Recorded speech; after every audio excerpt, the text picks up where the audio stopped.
Nickelodeon just dropped a brand new SpongeBob SquarePants episode, and it looks like it time-traveled straight out of 1999. Not a reboot, not a spin-off. We're talking classic hand-drawn SpongeBob. But how will we get there? We can't walk that far. Goofy faces, exaggerated movements, that chaotic charm we all grew up with. The kind that made you spit out your cereal laughing when you were a kid. And get this, it's not just a one-off. According to sources close to the show, this could signal a shift back to SpongeBob's original animation style in future episodes. Yes, the old-school, weird, stretchy-faced SpongeBob might actually be back. Hello? Show yourself. Ooh, hello? Who is it? This sudden return to form has lit up the internet. Fans who hadn't watched in years are crawling back out of the pineapple. Memes, tweets, reaction videos. It's like Bikini Bottom just got a second life, and no one saw it coming. Stay with us as we dive into why this comeback is happening, how it all went down, and what it means for the future of SpongeBob. Patrick used the first one, and I guess I just used the second one. Let's not sugarcoat it. SpongeBob lost a chunk of its soul over the years. If you grew up on seasons 1 through 3, you know exactly what I'm talking about. That weird, wacky, smart, but dumb kind of humor? It slowly faded. The characters started acting off. SpongeBob went from lovably clueless to straight up annoying. Patrick became mean. Squidward stopped being relatable and turned into a punching bag. But the real gut punch? The animation. It went from loose and expressive to flat and overly clean. Everything felt polished but lifeless. The energy just evaporated. You could see it in SpongeBob's face. The exaggerated facial contortions that gave the show its identity were replaced by safe, stiff expressions. Thanks, buddy. That quirky, imperfect charm? Gone. And fans noticed. Hardcore ones, casual ones, even kids who didn't know why it felt different just stopped tuning in. Ratings dipped. Online forums filled with nostalgia posts and "Why SpongeBob isn't funny anymore" essays. The love was still there, but the magic was clearly missing. Mr. Krabs, what if the Goop Father and his Goober Goons come back? Let's rewind to the early 2000s, the golden age of SpongeBob. This was when every frame felt handcrafted, every joke hit just right, and the show somehow made absurdity feel poetic. What really made it shine was the raw, unfiltered creativity behind it. The early seasons were driven by animators who came from the world of Ren and Stimpy and underground cartoons. They knew how to walk the tightrope between kid-friendly and totally insane. The character designs were expressive to the point of being grotesque, and that was the point. They pushed faces, reactions, and body language way past the edge of what was normal. It made SpongeBob feel alive. Scenes would slow down just to show a hilariously ugly close-up. Every gag had personality baked in. And beyond the art, the writing was razor-sharp.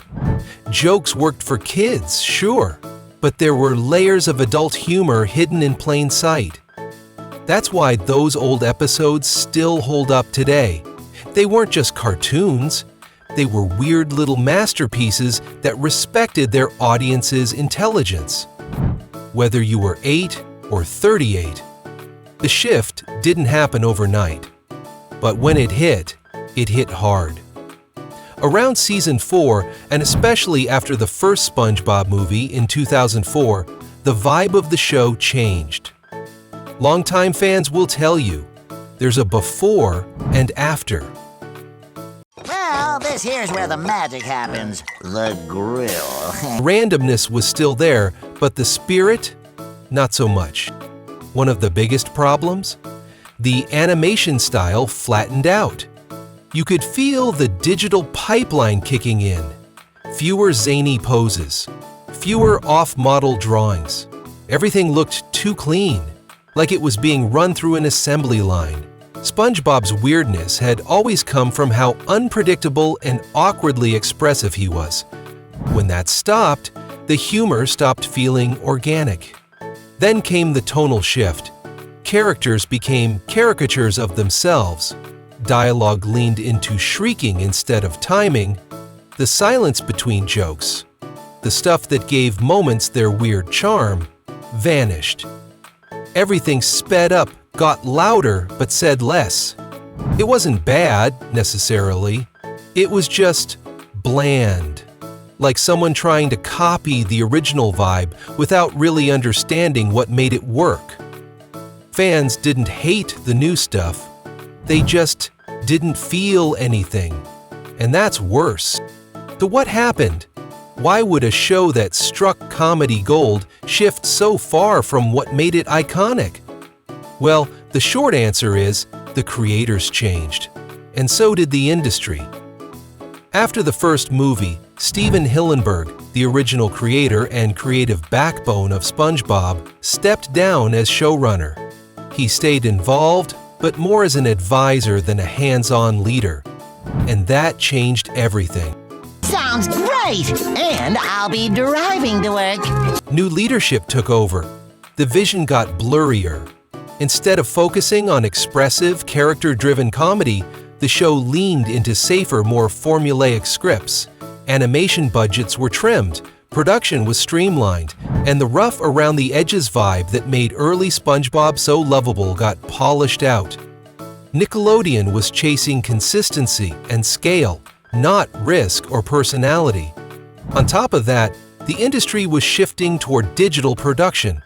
Traditional hand-drawn animation gave way to vector-based tools and standardized rigs. Animators could move characters faster, but they lost the ability to break them in wild, cartoonish ways. SpongeBob became easier to animate, but less fun to watch. Patrick, you've got to get some sleep and fast, or else you could start seeing things. In short, it wasn't sabotage, it was slow erosion. Death by optimization. And then, out of nowhere, it happened. Nickelodeon aired a brand new SpongeBob episode that looked like it slipped through a portal from 2001. We're talking hyper-exaggerated expressions, sketchy close-ups, wild animation gags, and that scrappy, unpredictable vibe fans hadn't seen in years. The episode, Tales from the Deep Side, and if you missed it, go back and watch. It's SpongeBob running around with that same weird energy from the early days, complete with off-model faces, jaw-dropping squash and stretch animation, and jokes that are actually funny. And this wasn't just fan service. It felt intentional. The pacing slowed down a little to let the jokes breathe. The character writing pulled back from the post-Season 6 absurdism and recentered around SpongeBob being sweet and weird, not loud and annoying. People noticed right away. Animation Twitter blew up. Reddit threads started dissecting individual frames. The episode felt like a message to fans. All you have to do is get on the track. We know what you loved, and we haven't forgotten how to do it. So how did this even happen? Did Nickelodeon just wake up one day and decide to go full nostalgia mode? Not exactly. The push for the return of the classic style came straight from the artists themselves, many of whom grew up watching those early SpongeBob episodes. These aren't just animators, they're fans, and they've been quietly lobbying for years to bring back the magic. Turns out, a few key storyboard artists and directors who worked under Hillenburg are still around. They've seen what the show became, and more importantly, they remembered what it used to be. When they got a little more creative control, they took their shot. They reintroduced hand-drawn frames, pushed character poses back into ugly funny territory, And ushered in a new... and fought for the kind of weird visual humor that made SpongeBob an icon. They didn't just mimic the old style, they understood it. They studied timing, reactions, camera angles, and how awkward pauses were just as funny as loud punchlines. The result? A new episode that doesn't just look like classic SpongeBob, it feels like it too. The moment the episode aired, the reaction was instant and explosive. YouTube was flooded with side-by-side comparisons. Clips of SpongeBob's wild new, or should we say old facial expressions, were racking up millions of views in days. One Reddit post simply said, "Dude, he's back," and it shot to the top of r/SpongeBob in hours. Longtime fans, people who'd tuned out for years, suddenly came rushing back. Tweets were calling it the first good SpongeBob episode in over a decade. Memes started flying. Even animators from other studios were chiming in, praising the technical execution and emotional authenticity behind the new direction. And here's the wild part. Kids who've only known the newer SpongeBob, they loved it too. It wasn't just a nostalgia bomb. It was legitimately better, funnier, stranger, more alive. This wasn't just fans being sentimental. This was fans recognizing real effort, real craft, and real heart going back into something they thought was lost forever. And they're making it clear they want more.